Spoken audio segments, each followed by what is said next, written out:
In a development that could have major ramifications for regional politics and for India, China and Pakistan have decided to include Afghanistan in the multi-billion-dollar Belt and Road Initiative, better known as BRI. This as sanction hit Afghanistan struggles to raise funds for infrastructure. The decision was taken during a meeting in Islamabad last Saturday between Chinese Foreign Minister Qin Gang and his Pakistani counterpart Bilawal Bhutto Zardari. The two leaders pledged to work together on Afghanistan's reconstruction process, including taking the $60 billion China-Pakistan Economic Corridor or CPEC to the Taliban-ruled nation. They also stressed on the need to unfreeze Afghanistan's overseas financial assets. Now, the Chinese Foreign Minister has claimed that China will stand firmly with the Afghan people in support of Afghanistan in pursuing a development path that suits its national conditions. But of course, there is a precondition.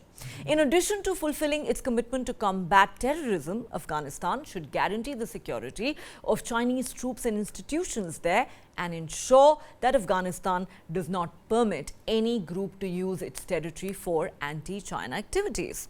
Now, China's foreign minister also proposed joint coordination efforts with Pakistan to reconstruct Afghanistan. So why is China interested in Afghanistan? Afghanistan is vital to China in terms of geopolitics because it acts as a link between South and Central Asia within the context of the Belt and Road Initiative, and most crucially because the country has untapped mineral resources worth billions of dollars that draw Chinese investments. The cash-strapped Taliban government has expressed its readiness to participate in the project thanks to the prospect of getting some much-needed infrastructure investment. In fact, for years now, the Taliban have been courting China to invest in the country's rich resources, estimated to be worth $1 trillion. In January this year, the Taliban inked their first contract with a subsidiary of China National Petroleum Corporation to extract oil from the northern Amu Darya basin. Last week, a UN agency said the Taliban require $4.6 billion this year to help more than two-thirds of Afghanistan's 40 million population who are living in extreme poverty. Let's now shift our focus to India. Remember, India has been strongly opposed to CPEC and BRI since its very inception. New Delhi has repeatedly registered its protests over CPEC and its flagship project, the BRI, saying it is in violation of India's sovereignty and territorial integrity as it passes through Pakistan-occupied Kashmir. That's, of course, Indian territory illegally occupied by Pakistan. India has explicitly stated that activities under the CPEC are inherently illegal, illegitimate and unacceptable. Let's now examine India's interests in the region. India's investment in Chabahar has the potential to partly counter China's massive BRI infrastructure project. The Chabahar port in southeastern Iran is being built with major financial and technical assistance from India. The port establishes a new entrance from the waters of the Oman Sea leading to the Indian Ocean and the landlocked countries of Afghanistan and Central Asia, and has the potential to fuel regional trade and growth. India has been worried about Chinese collaboration with Pakistan through the development of the Gwadar port and the China-Pakistan Economic Corridor.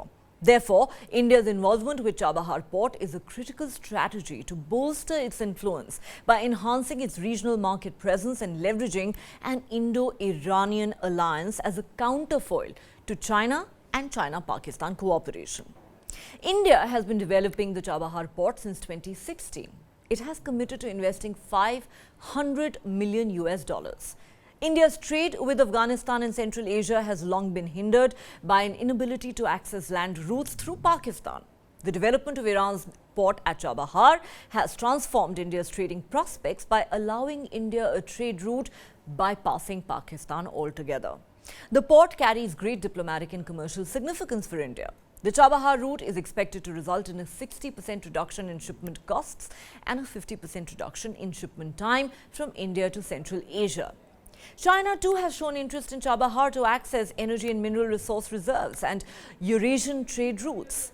Given that China already virtually controls the Gwadar port in Pakistan, its interest in Chabahar raised the spectre of India losing access to Afghanistan and Central Asia. Already, South Asia is covered by three major undertakings involving China: the China-Myanmar Economic Corridor, the Nepal-China Trans-Himalayan multi-dimensional connectivity network, including Nepal-China cross-border railways and, of course, the China-Pakistan economic corridor. Opposition to CPEC has also come from Gulf countries, which fear that the Gwadar port in Pakistan's western Balochistan province would increase Beijing's influence in the region, where they already have major ports. And now, China is spreading its tentacles to Afghanistan. BRI being extended to Afghanistan can become a major headache for India. Why is Afghanistan so important for India?